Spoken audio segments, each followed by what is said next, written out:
সালামু আলাইকুম। আমার নাম অজয়। আমার প্রশ্ন হচ্ছে, জান্নাতে যাবার জন্য ইসলাম গ্রহণ করা কি আবশ্যক?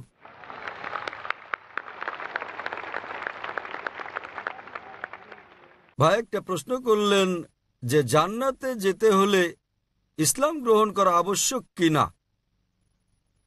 জিজ্ঞাসাটা এরকম যে পরীক্ষায় পাশ করতে আমাকে ভালো নম্বর পেতে হবে কিনা।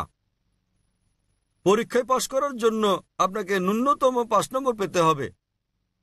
জান্নাতে যাওয়ার জন্য প্রয়োজনীয় শর্তাবলীর কথা বলছে সূরা আল আসর অধ্যায় নম্বর 103 আয়াত নম্বর 1 থেকে 3 বলা হয়েছে, ওয়াল আসর ইন্নাল ইনসানা লাফি খুসর ইল্লা আল্লাযিনা আমানু ওয়া আমিলুস সলিহাতি ওয়া তাওয়াসাউ বিল হাক্কি ওয়া তাওয়াসাউ বিস সাবর। সময়ের শপথ, নিশ্চয়ই মানুষ ক্ষতির মধ্যে রয়েছে, তারা বাদে যারা বিশ্বাস এনেছে, যারা সৎকর্ম করেছে, যারা সত্যের পথে মানুষকে আহ্বান করে এবং ধৈর্য ও অধ্যবসায়ের উপদেশ দেয়। কোনো মানুষের বেহেশতে যাওয়ার জন্য ন্যূনতম 4টি গুণ থাকতে হবে কমপক্ষে। প্রথমত, বিশ্বাস স্থাপন করা, ঈমান আনতে হবে। ঈমান আনলে এক ঈশ্বরে বিশ্বাস করতে হবে, মুহাম্মদ সাল্লাল্লাহু আলাইহি সাল্লামকে শেষ পয়গম্বর মানতে হবে, ইত্যাদি ইত্যাদি। দ্বিতীয়ত, সৎকর্ম করা, বিশ্বাস করা ছাড়াও, ঈমান আনা ছাড়াও সৎকর্ম করা। আমালে সলিহাত। তৃতীয়ত হচ্ছে ওয়া তাওয়াসাউ বিল হক, মানুষকে সত্যের পথে ডাকা। এবং চতুর্থ হচ্ছে মানুষকে ধৈর্য আর অধ্যবসায়ের উপদেশ দেয়া। যে কোনো মানুষের জান্নাতে যাওয়ার জন্য কমপক্ষে 4টি গুণ থাকতে হবে। এবং যদি আল্লাহ ইচ্ছে করেন যে কোনো গুনাহ মাফ করতে পারেন, শিরক ছাড়া তিনি কখনো শিরক মাফ করবেন না। আল্লাহ বলেন সূরা নিসা অধ্যায় 4 আয়াত নম্বর 48 এবং সূরা নিসা অধ্যায় 4 আয়াত 116-তে যে আল্লাহ ইচ্ছে করলে যে কোনো গুনাহ মাফ করে দিতে পারেন, শিরক তিনি কখনোই মাফ করবেন না। যে লোক শিরক করেছে সে কঠিন গুনাহ করে ফেলেছে। শিরক একটা বড় গুনাহ। শিরক করলে জান্নাতে যাওয়া কোনো সুযোগ থাকলো না আপনার জন্য। অন্যান্য গুনাহ আল্লাহ ইচ্ছে করলে মাফ করে দিতে পারেন, তবে আপনার জান্নাতে যাওয়া নিশ্চিত করতে হলে ন্যূনতম 4টি গুণ অর্জন করতে হবে: ঈমান, সৎকর্ম করা, মানুষকে সত্যের পথে ডাকা এবং ধৈর্য ও অধ্যবসায়ের উপদেশ দেয়া। ভাই আপনাকে আমি জিজ্ঞেস করছি, হ্যাঁ বলুন। আপনি কি জান্নাতে যেতে চান? আপনি জান্নাতে যেতে চান কি না? জি, যেতে চান আপনি? আমি এই জন্য বলছি, আমার অন্তর দিয়ে বলছি, আমাকে কলমা পড়িয়ে দিন। মাশাআল্লাহ, জান্নাতে যেতে চান।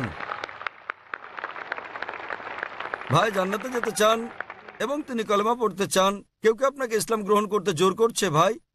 আচ্ছা, কেউ কোনো জোর করছে কি? কেউই না। আচ্ছা, করছে না। অর্থনৈতিক কোনো চাপ, টাকা পয়সার কোনো ব্যাপার? হ্যাঁ, না না, না। কেউ আপনাকে জোর করছে, জোর জবরদস্তি? কেউই না। আপনি আপনার অন্তর থেকে গ্রহণ করছেন। হ্যাঁ স্যার, ভালো ভালো কথা বলছে। ইসলাম আমার এই জন্য পছন্দ হয়েছে যে একজন ভগবান। মাশাআল্লাহ, ভাই বলছেন যে এমন সুন্দর সুন্দর কথা বলা হয়েছে ইসলামে, এবং ইসলাম ধর্মে ঈশ্বর এক, তাই ইসলাম গ্রহণ করতে চান। আপনি কি মানেন যে মূর্তি পূজা করা ভুল? হ্যাঁ। মূর্তি পূজা করা হ্যাঁ, ভুল। ভুল। আচ্ছা, আপনি কি মানেন যে মোহাম্মদ সাল্লাল্লাহু আলাইহি সাল্লাম শেষ পয়গম্বর? মোহাম্মদ সাল্লাল্লাহু আলাইহি সাল্লাম, মোহাম্মদ সাল্লাল্লাহু আলাইহি সাল্লাম আল্লাহর পয়গম্বর, এটাকে আপনি মানেন? মানি। মাশাআল্লাহ। তো ইনশাআল্লাহ আমি কলেমা পড়বো, আপনি সেটা বলবেন, এবং ইনশাআল্লাহ দোয়া করব আল্লাহ যেন আপনাকে জান্নাতবাসী করেন। হ্যাঁ, ধন্যবাদ। আশহাদু আশহাদু আল্লাহ আল্লাহ ইলাহা ইলাহা ইল্লাল্লাহ ইল্লাল্লাহ ওয়া আশহাদু ওয়া আশহাদু আন্না মুহাম্মাদান মুহাম্মাদান আবদুহু আবদুহু ওয়া রাসূলুহু। ওয়া রাসূলুহু। আমি সাক্ষ্য দিচ্ছি যে আল্লাহ ব্যতীত কোনো মাবুদ নেই এবং মুহাম্মদ সাল্লাল্লাহু আলাইহি ওয়াসাল্লাম তাঁর বান্দা এবং পয়গম্বর। মাশাআল্লাহ, আপনি মুসলমান হয়ে গেছেন ভাই। স্যার। জি ভাই। আমার একটি ভালো নাম রেখে দিন। ভাই আমাকে একটা নাম দিতে বলেছেন। মানুষের কাছে এক একটি নাম জিজ্ঞাসা করি, তারা আমাকে বলছে না। এখন আপনার নাম কি? আমার নাম অজয় কুমার। অজয় কুমার? হ্যাঁ। ভাই সাহেবের নাম অজয় কুমার, তো আমি একটা নাম দিচ্ছি। আপনার নাম আব্দুল্লাহ রাখতে পারেন। আব্দুল্লাহ মানে হচ্ছে আল্লাহর বান্দা। তার মানে আল্লাহর বান্দাকে বলা হয় আব্দুল্লাহ, অর্থাৎ আল্লাহর দাস। আমি দোয়া করব আব্দুল্লাহ যেন আল্লাহ তাআলা আপনাকে জান্নাত দান করেন। আমিন। ধন্যবাদ। আমিন। আমি আপনার জন্য দোয়া কামনা করি, আপনাকে জান্নাতে যাওয়ার জন্য দোয়া কামনা করি।